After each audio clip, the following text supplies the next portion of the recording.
nama saya Safira Salsabila dengan NIM C14012010111. Halo semuanya, perkenalkan nama saya Doni Nova Setiawan, NIM C14012011039 dari Departemen BDP. Perkenalkan, nama saya Ina Nurhairunisa dengan NIM C1401207 dari Departemen BDP. Perkenalkan, nama saya Anissa Safara Jeffrey, NIM C14012011119.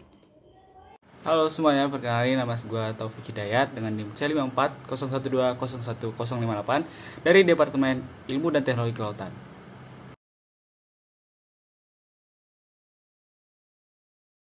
Gracilaria sp merupakan rumput laut dari kelas Rhodophyceae yang banyak didapatkan dari berbagai perairan di Indonesia. Gracilaria verrucosa mempunyai kandungan nutrisi yang lengkap.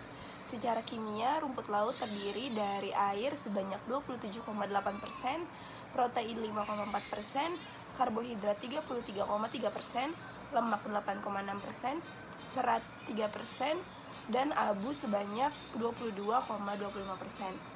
Rumput laut jenis ini juga memiliki kandungan yang banyak manfaat, diantaranya seperti enzim, asam nukleat, asam amino, vitamin A, B, C, D, E, dan K, makromineral seperti kalsium dan selenium, serta makromineral seperti zat besi, magnesium, dan natrium. Rumput laut merupakan bahan baku yang dapat dimanfaatkan sebagai bahan tambahan dalam pakan ikan karena rumput laut mengandung mineral serta kandungan nutrisi yang baik bagi pertumbuhan ikan. Rumput laut juga dimanfaatkan untuk menambah cita rasa dan aroma pada pakan sehingga ikan akan mengkonsumsi pakan dalam jumlah banyak dan pakan tidak akan membusuk di dalam wadah pemeliharaan. Fortifikasi Gracilaria sp pada pakan ikan memiliki beberapa keunggulan. Yang pertama, mengandung mineral dan juga kandungan nutrisi yang berguna bagi pertumbuhan ikan. Kemudian yang kedua, Gracilaria sp dapat menambah cita rasa pada pakan ikan sehingga ikan makin bertambah nafsunya untuk memakan pakan tersebut. Kemudian yang ketiga, laju pembusukan pakan itu akan lebih lama dibandingkan dengan tanpa Gracilaria sp. Selanjutnya, terdapat prosedur penelitian. Di dalam prosedur ini terdapat sebuah metode, yang dimana pertama itu pembuatan tepung dari rumput laut Gracilaria ini. Yang dimana prosesnya itu rumput laut ini dicuci terlebih dahulu untuk menghilangkan sisa-sisa garam dan lalu dikeringkan untuk mendapatkan sisa sari-sari rumput laut ini, lalu digiling menggunakan sebuah penggilingan untuk dijadikan tepung. Selanjutnya terdapat pembuatan tepung kedelai, yang dimana kedelai ini fungsinya untuk menambah sebuah protein dalam kandungan makanan ikan ini. Untuk caranya sendiri itu sama dengan proses pembuatan tepung rumput laut, yang dimana dicuci, lalu dikeringkan, lalu digiling.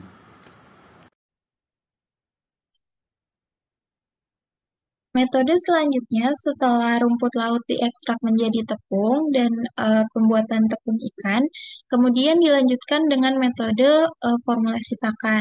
Nah, pada metode ini, tepung yang sudah jadi kemudian diaduk sesuai dengan takaran yang sudah diformulasikan dan ditambah dengan bahan-bahan lain seperti minyak ikan, minyak jagung, dan juga premix. Kemudian langkah selanjutnya adalah pengadukan.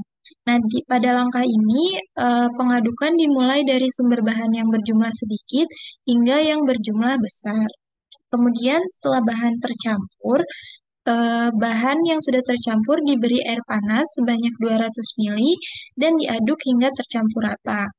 Bahan yang sudah tercampur rata kemudian dikukus selama 20 menit dan dicetak menggunakan alat penggiling pakan hingga bahan tersebut berbentuk pelet. Nah, setelah pakan tersebut berbentuk pelet, kemudian dikeringkan di bawah sinar matahari hingga pelet tersebut kering. Nah, setelah pelet sudah jadi dan sudah kering, kemudian pelet tersebut diuji proksimat, mulai dari kadar proteinnya, lemaknya, kemudian kadar air, kadar abu, dan karbohidratnya. Hasil fortifikasi pakan dengan penambahan tepung Gracilaria sp ini dapat mempengaruhi pertumbuhan mutlak ikan, khususnya ikan nila. Nah, untuk hasil tertingginya didapatkan dengan konsentrasi sebesar 8% dengan panjang dan berat ikan berturut-turut yaitu 6,67 cm dan 3,21 gram.